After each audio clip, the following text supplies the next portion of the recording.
మీకు అంతగా మా మీద పగుండం దమ్ముంటే మానిపారండి, బ్యాన్ చేయండి. ఇప్పుడు నేను ఇంత కామెంట్ చేశాను కదా, నా సినిమాలు బ్యాన్ చేయండి, నా సినిమా ఆర్టికల్స్ రాయకండి, నా దగ్గర యాడ్ తీసుకోకండి, నా సినిమాలు రివ్యూ రాయకండి, చూద్దాం, చూసుకోండి, నాకేం అవసరంలా.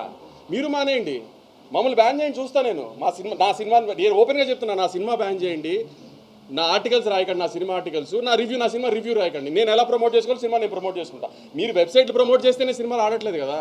నిన్న మన ఇండియన్ 2 ఉన్నాడు కదా, మన మీడియాలో ఇండియన్ 2 మీ అందరికీ తెలుసు కదా, ట్విట్టర్లో ముద్దుగా పిలుచుకుంటారు ఆయన ఇండియన్ 2 అని. ఆయన 2 సినిమాలు రిలీజ్ అయినప్పుడు ఒక సినిమా బాగోపోతే ఇంకో సినిమాకు ఆటోమేటిక్ అడ్వాంటేజ్ వస్తుంది, అలానే మన కోర్టుకు వచ్చింది అన్నారు. ఆయనకి మర్చిపోయినట్టున్నారు, ఆయన కొంచెం చిలిపితనం ఎక్కువైపోయి వయసులో. కోర్టు బాగుంది కాబట్టి చూశారు, పక్క సినిమా బాగాలేదు కాబట్టి చూడాల. అలానే మ్యాడ్ బాగుంది కాబట్టి చూశారు, పక్క సినిమాల గురించి కూడా చూసింది మ్యాడ్. అది కూడా ఆయన తెలుసుకోవాలి.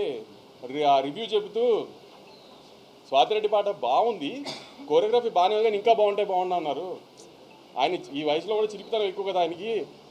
ఆ దిబిడి అదిదా సార్లా ఉంటే ఆయన హ్యాపీ ఫీల్ అవ్వడేమో, అలా లేదు కాబట్టి ఆయన హ్యాపీ ఫీల్ అవ్వలేదు. ఇత కూడా చాలామంది రాశారు, కంటెంట్ లేదు, సీక్వెల్ అడ్వాంటేజ్ ఉంది అంతే, సెకండ్ హాఫ్ పండలేదు, సునీల్ గారు పండలేదు, ఇది అదే. నేను సెకండ్ హాఫ్ థియేటర్లో చాలాసార్లు చూసే ఇప్పటికి అసలు రెస్పాన్స్ ఎలా ఉంది ఏంటని. ఏదన్నా పెద్ద హీరో లేడు, హై మూమెంట్స్ ఉండవు, హీరోయిక్ మూమెంట్స్ ఉండవు, అయినా అరుస్తూనే ఉన్నారు జనం సెకండ్ హాఫ్లో. మరి ఎందుకంటారు జనానికి తెలియలేదా మీకు తెలిసినంత సినిమా గురించి? పోనీ మీకే ఎక్కువ తెలుసా? రివ్యూస్ రాసిన రోజు కూడా రివ్యూస్ అది వచ్చేసిన తర్వాత నేను రిలీజ్ రోజు సాయంత్రం ప్రెస్ మీట్ పెట్టా, కానీ ఏం రివ్యూస్ గురించి మాట్లాడలా.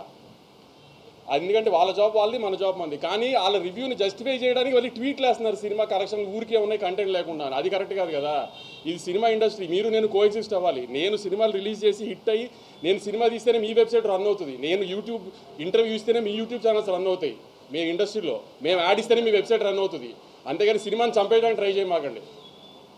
మీ రివ్యూలు మేమే కాదన్న, ఆ రోజు రివ్యూలు వచ్చిన తర్వాత నేను ప్రెస్ మీట్ పెట్టా, కానీ రివ్యూల గురించి ఏం కామెంట్ చేయాల. నేను ఇప్పుడు రివ్యూ గురించి కామెంట్ చేయాలి, మీ ఒపీనియన్ మీ ఇష్టం. కానీ సినిమా ఆడుతున్న తర్వాత కూడా సినిమా ఎందుకు ఆడుతుందని అనాలిసిస్ మీరు ఇవ్వాల్సిన అవసరం లేదు. మీ జడ్జ్మెంట్ జనాలకు అక్కర్లా, జనం ఆల్రెడీ జడ్జ్ చేసేసే జనం చూస్తున్నారు దాన్ని. ఆ జడ్జ్మెంట్లు చేసి సినిమాని డిస్ట్రాయ్ చేయడానికి ట్రై చేయమాకండి. సినిమాలు ఆడితేనే మీరు ఉంటారు, లేకపోతే వెబ్సైట్ మూసి ఇంటికి రావాల్సి వస్తుంది అందరూ. అది గుర్తుపెట్టుకుని బిహేవ్ చేయండి నెక్స్ట్ టైం నుంచి.